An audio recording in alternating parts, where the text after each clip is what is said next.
Jon Jones called us last night and retired. Jon Jones is officially retired. Tom Aspinall is the heavyweight champion of the UFC.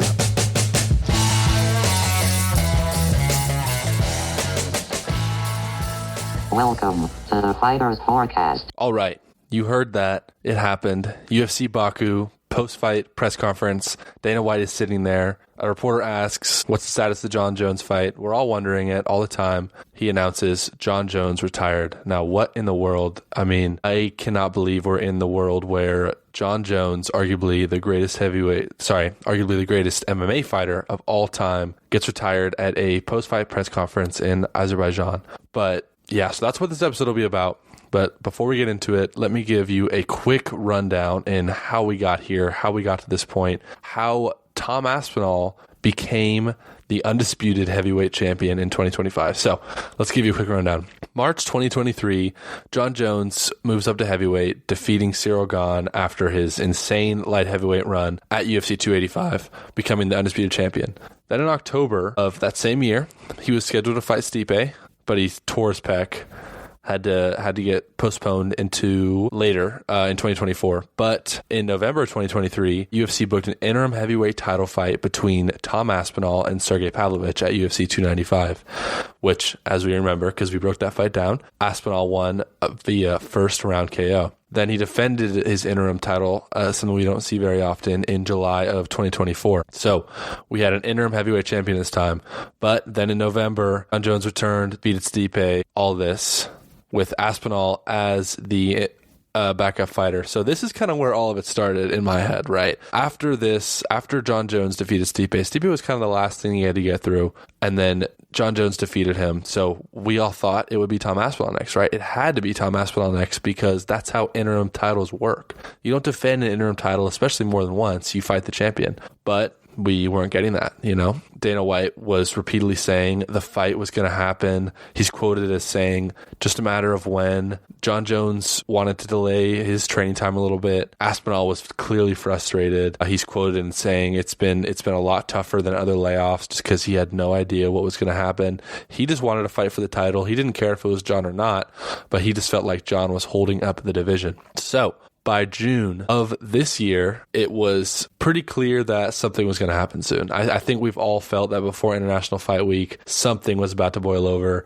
It's been long enough. Tom Aspinall's been on the sideline for about a year now. Jon Jones hasn't fought, obviously since then. So it's been weird. We've been waiting for something to happen. And as you heard in that clip, something did happen. It finally broke. So yeah, Jon Jones is done. What I heard from Ariel Helwani was that the UFC offered him big money in the range of $30 million to take this fight. He would not take this fight. He is officially retired. Tom Aspinall is the undisputed UFC heavyweight champion. That's the rundown. Drew, man, this is breaking. This might be the first breaking news episode on this show, maybe since UFC 300 was announced, right?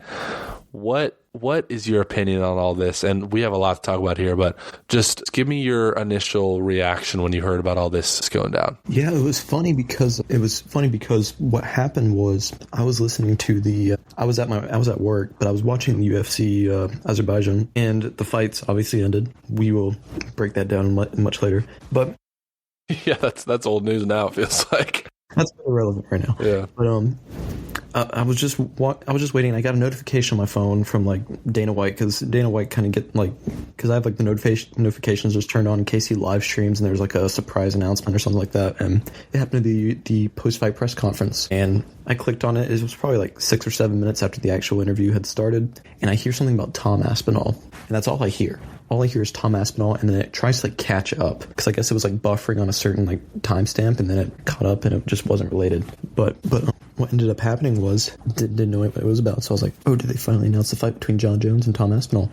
Go to YouTube, find the post-fight press conference, scroll back, keep waiting for them to bring it up, and then some reporter finally asked, which is what we heard just now, saying, so when's Jon gonna fight? I'm like, okay, this is where we get the fight announcement.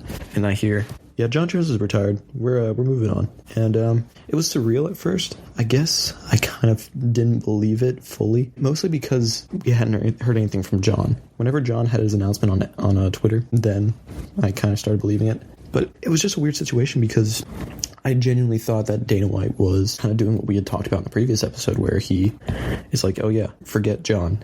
and then kind of like almost rage baiting Jon Jones into coming back and fighting. But after seeing Jon's posts, and he's been very active on his story about his retirement recently, and yeah, it's just a weird situation because it's very anticlimactic, and a very anticlimactic way to end. Because I think the thing is, had Jon gone out and fought Tom Aspinall, say he's got knocked out in round one, right? I think it would have been a bit of a knock to his legacy initially, but I think in the long run, people have been like, I respect Jon for going out and fighting this younger dude as old as he is, and I think it would have washed off. But now you kind of have this weird situation where we don't know how it's going to affect his legacy. It's kind of one of those big what ifs, almost kind of like when Jordan left after they won their 6th ring because of the Jerry Krause, I believe, and you kind of, and they talked about this a lot in The Last Dance, where it was like, we wanted to stay around. Like, we thought we could get 7, 8, 9 more rings, or continuing on. And it kind of just leaves you with this big what if, because imagine how much more. And with a guy like Jon, you can't really massively improve your legacy. I mean, as strong as it is there, but imagine he'd gone out and beaten Tom Aspinall. I think, like, as much as people are infuriated by Jon for delaying that fight, they wouldn't have anything left to say had Jon won. And it kind of leaves you in this big what if. And it almost, in the way he's gone out, leaves fans to believe that Jon believed he could not win that fight. And I think that's ultimately what people are going to end up thinking, that Jon was scared and he didn't want to fight. And whether that's true or not, we probably won't know unless some drastic change or decision is made by Jon in the near future. But yeah, we're kind of left in this limbo about his legacy. And just, I think the big question is how it does affect his legacy in the long run. But yeah. Yeah, I think it's so harmful just because of the delay that we've had. You know what I mean? Like, I feel like and we talked about this. Well, sorry, we're repeating a lot of stuff from last episode, but I mean, this is all breaking. So we've talked about this before, but I think if Jon Jones had beat Stipe and then been like, hey, I'm done, you know, like, I know these guys are coming up, but I'm done, I feel like that his legacy is fine. Like, I feel like he is still cemented. And I think that this doesn't change it that much, but I think what you're saying is true, where it's like, it's just been so long and drawn out, and Jon Jones kept saying stuff like, I don't care about this guy. He would say, like, I'm living my best life. Like, does this look like someone who's ducking? And it's like, Jon, like, if you don't care, why do you keep interacting with him? You know what I mean? He kept saying stuff like, and I just sound like a hater right now. We got to give the man his flowers. You know, he has done some amazing thing in his career. He was the youngest UFC champion. I think he still holds that record at 23, if I'm not mistaken. But that's not what we're talking about right now. I just feel like that there was so much done to his I don't even know what word I'm looking for here, but the fact that it took so long and that there was so much back and forth, and Jon Jones kept kind of pushing the blame onto the UFC, and I think that part of it is the UFC's fault, but I also do think that there is a responsibility on Jon Jones to do this earlier. You know, I want to hear your opinion on this, but he called Dana White and retired, right? He could have done that before. He could have, if he really made this decision a long time ago, like, a lot of people were speculating like this fight would never happen because Jon Jones clearly doesn't want it to happen. Why didn't he retire before? Why hold up this division for this long when, you know, we have one of the greats in the heavyweight division, one of the most highly skilled fighters that we've seen in that division ever, in Tom Aspinall. And I think that a lot of this could have been avoided if it were just handled better. I don't think that it's necessarily all the UFC's fault or all Jon Jones' fault, but I think everybody's a little bit at fault, and Tom Aspinall was the victim. Yeah, I mean, I completely agree. I think it's not as big of an issue. Like, obviously, it's still,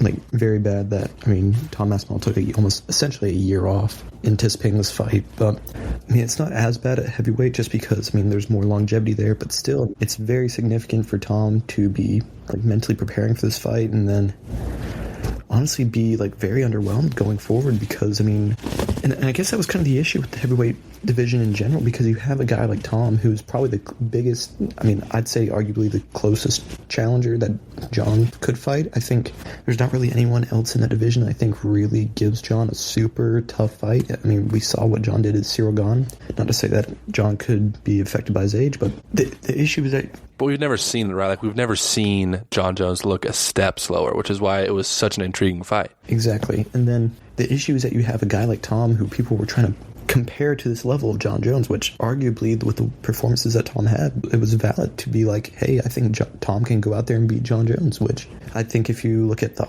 odds, you look at what people were leaning towards, they thought Tom would be the winner, most likely, if that fight did happen. And then you turn around and now the next fight is Ciryl Gane, the guy that Jon Jones beat in the first round. And that's not a dig at Ciryl Gane. He's a great fighter, but that's what it leaves a massive hole in the hype that was the heavyweight division, because there was so little to begin with. And it kind of leaves you in this like weird area where it's like, say Tom does keep fighting and he has defense after defense after defense, then it leaves you with even more of a big what if, because if Tom goes out there and he defends like maybe 2 more times and loses and kind of fades out, then it's not that big of a hit. But if Tom goes on to be a guy that we think is maybe the heavyweight GOAT, I mean, that's a big what if right now, but if that were to happen, then this becomes even bigger, more of an issue, and even more of a dig at Jon Jones' legacy, because then it turns into this, it turns from this thing where it's like, oh, you just didn't want to fight this guy, to you didn't want to fight the guy that eventually became one of the greatest fighters in the UFC. And I think that's become an issue, and this is why I think this is a bigger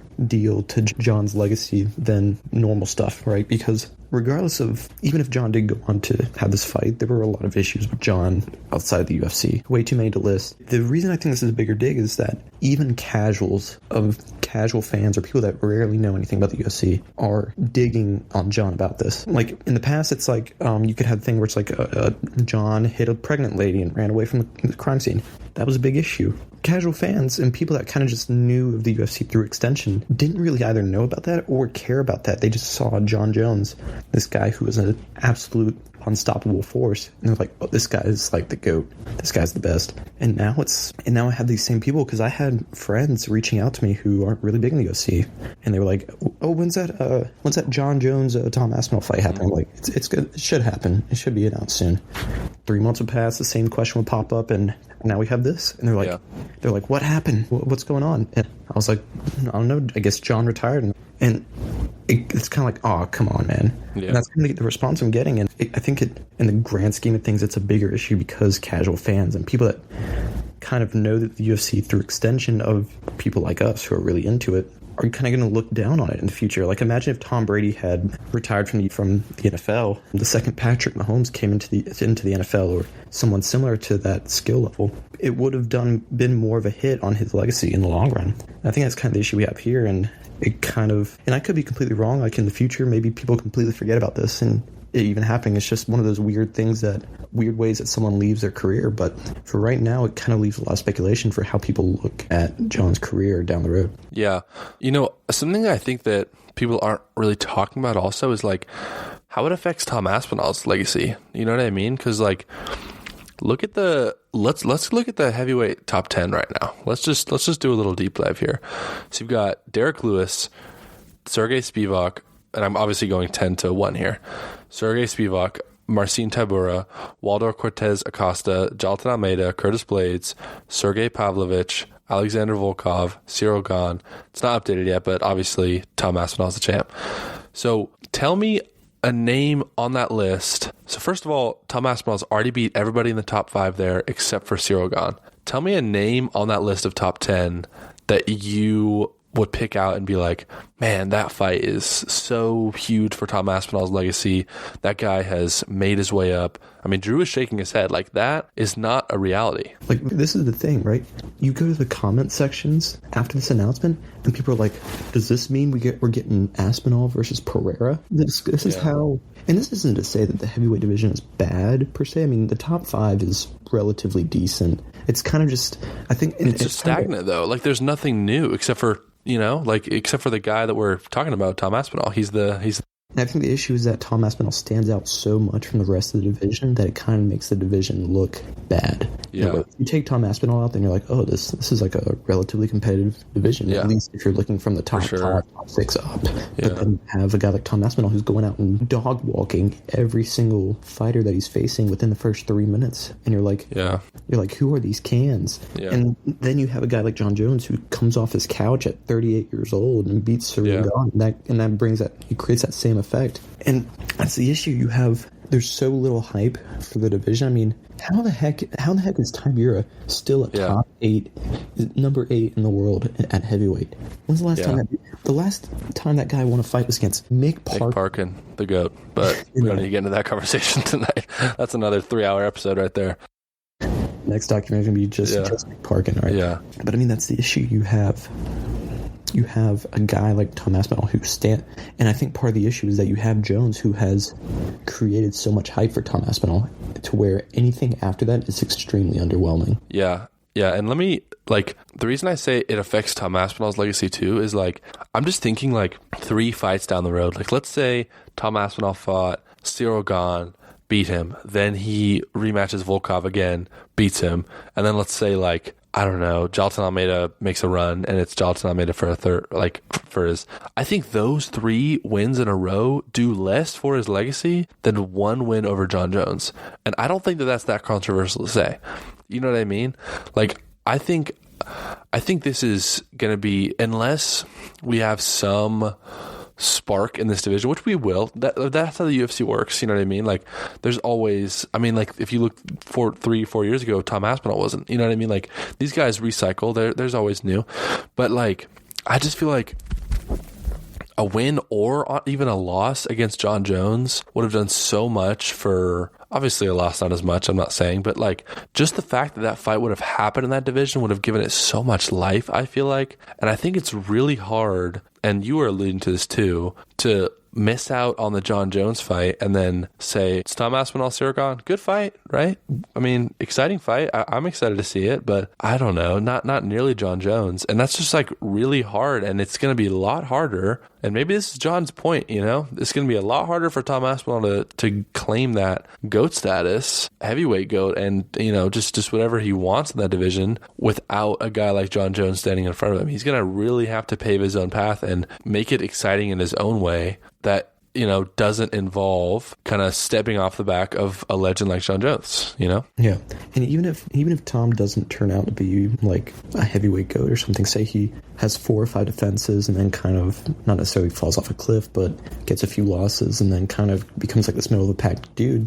It reminds me very much of the Tony Ferguson situation, where Tony in his prime, there were 4 opportunities for him to fight Khabib, and it never ended up happening. And we've seen where Tony's career has gone, and I don't think people necessarily think Tony is one of the greatest lightweights of all time, but there's always that question of, could Tony have beaten Khabib at the time that he was in his prime, and the time that he was the scariest dude in the division? Yeah. And to be fair, I do think if that fight did happen, I do think Khabib would have likely won, but that question alone keeps Tony in relevancy, if that makes sense. People still think, as many losses as Tony has had, people still look back and think he should have fought Khabib. I think the difference though is that they tried and both fighters wanted it. You know what I mean? I think this one has such a tinge on it, and you never know. You said this, we could forget, and it could just be oh, Jon Jones retired, whatever. But it has such a tinge on it to me, because it's why do we wait so long for nothing? What in the world was this about? Tony got, it was I remember the saga, but it's been so long now. It's there's the wire, Tony exploded his knee, Khabib got sick. It was they tried and tried and tried. That fight was just cursed. Jon Jones, Tom Aspinall, it just kind of, I don't know. And that's why it's so much more disappointing than, I think this is the most, I can't think of a fight in UFC history that has been, and obviously there are matchups that everybody's wanted to see, but a fight that has been built up and there's no other reason for it not happening other than one of the guys not wanting to do it. Because every other fight that we're talking about, what ifs there, okay, maybe Connor Chandler, you could say the same thing. We don't really know what happened there, but that did not have the stakes on it that Tom Aspinall, Jon Jones is, and I think it is so insanely disappointing, and I think it is a pretty big hit on the sport, honestly, that this fight didn't happen. But yeah, I feel like I'm rambling now, so those are my thoughts. Yeah, I mean, I think you're hitting every point. we kind of talked about this in the last episode when we were still kind of in this discussion of whose fault is it? Like, when should we anticipate the fight going? How much longer until the hype dies off? I mean, I guess we could maybe revisit that question and think how much of this falls on Dana White, because I think the primary issue with Dana White right now is that he's been way too passive in allowing great fights to happen. If that makes sense. I mean, obviously the first one you look at too is Conor Chandler, but I think I feel like this reflects very similarly to how Conor and Chandler worked out. We had all these promises of this fight's happening, and I guess that's one of the primary issues. Like, it's a massive dichotomy within the UFC organization. We have a guy like Dana White who is like straight off the cuff, like says whatever he wants, like not the most like compare him to like Adam Silver, completely different dudes. But at the same time, you have so much secrecy and no real transparency with what's actually going on behind the scenes. And I think that becomes an issue when you have fights like these, because we have Dana at a press conference saying, "Oh, Jon said that." Yeah, right. Well, I don't even talk about fights until Tuesday, so we're going to talk to Jon. We'll figure that out. Like, we don't have any transparency about that, and I think that becomes an issue when you have people anticipating these fights, and when something like this does happen, you're just sitting there like, what happened? Where did all this come from? Because a week ago you were saying, hey, we're figuring this out. This is going to be coming out soon. Like, we're working on it. And the next week you're just saying you have to get asked this in order to bring it up. Like, imagine if someone hadn't asked that question. Is Dana going to say, hey, Jon, like Dana didn't come out, sit down and say, hey, Jon Jones retired. Stop asking about Tom Aspinall and Jon Jones. It's not happening. Yeah. Someone had to ask him about that. Yeah. So I think that's kind of the issue. We don't have real transparency, and you have to and there's so much initiative that has to be taken from fans and from journalists and reporters in order to get anything actually going for a lot of these fights. Yeah. I think it actually also shows that, like, this is kind of going off of what you said, and I guess answering why I think it was handled in the way it was handled. I think the UFC is just such a powerful brand at this point that it just relies so little on fighters. And honestly, like, big fights are important, but like the UFC knows these fights will happen at some point. I think that there is just no reason for them to put all this energy into making these kind of fights when stuff is just going to fall into their lap. You know what I mean? Dana, like, we've talked about it, he seemed pretty uninterested over this whole saga. He, like you said, he was like, oh, Jon just said blah, blah, blah. And then Jon Jones, like I said in the intro of this episode, arguably, if, you know, some people say either way, if you're not including the stuff outside of the octagon, he is objectively the GOAT. You know, like he has done it, if you're not including the steroid use and all that, whatever. Another conversation. But his retirement was announced because a reporter asked him a question at UFC Baku. You know what I mean? What other great in any sport gets their retirement announced by the commissioner of the whole company that they've been fighting at and they made their name in for, you know, at a post-fight press conference of a fight night that is in a different division? I mean, it just blows my mind. And I think that it shows that, like, I'm not saying that the UFC is disrespectful to their stars. Not what I'm saying. Obviously, star power is still important. But I just think it still shows that, like, the UFC does not need any of these people. The UFC has not needed a guy like Jon Jones in a long time. What the UFC, like, knows they need is their brand, is viral moments. And I don't think that they need to prop up these kind of stars anymore. You know, I think it's fair to say that, like, we couldn't really even expect more from the UFC at this point. You know what I mean? Like, they did what they know works. You know, Dana White announces half the biggest fights in the world on his Instagram, right? Like, or a random. Do you remember when he announced Michael Venom Page's UFC signing at a press conference? Like, this happens so much, and so I'm just like not even. I am annoyed as a fan, but I'm not that surprised. Yeah. And I think the other issue is that, and you kind of touched on this a tiny bit, is that the media that follows the UFC has almost been pushed into submission when it comes to reporting on the UFC. I mean, look at Ariel Helwani.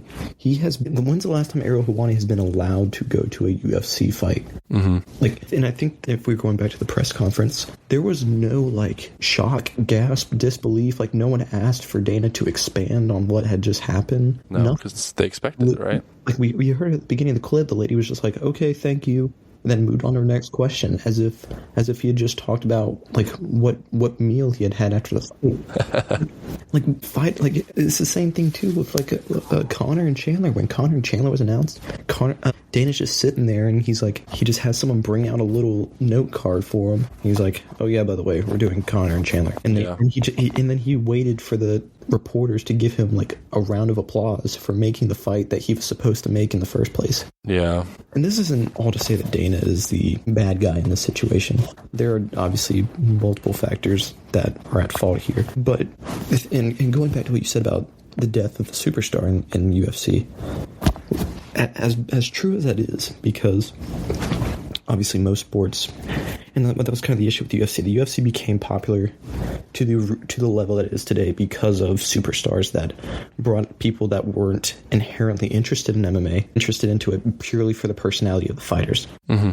And as it's become more of a organized sport, it feels like it doesn't need to push that superstardom. But at the same time, we still have superstars in other sports. I don't think you can fully abandon the concept of key personalities within your organization. Like look at any sport today. I mean, even with Tom Brady wasn't necessarily this very outgoing guy, but when the way that he was like respected and talked about and exuded within the NFL led to it being so popular. Like people who didn't like Tom Brady, they watched him to see him lose. People that loved Tom Brady watched him to see him win. You don't have to necessarily put Jon Jones or Sean O'Malley or anybody else like on a pedestal, but to just treat a guy like Jon Jones, who, like you said, is objectively the greatest fighter of all time, like this guy that we can just announce his retirement on a whim. Like I think it just complicates things, and it's a bigger dynamic shift within the UFC,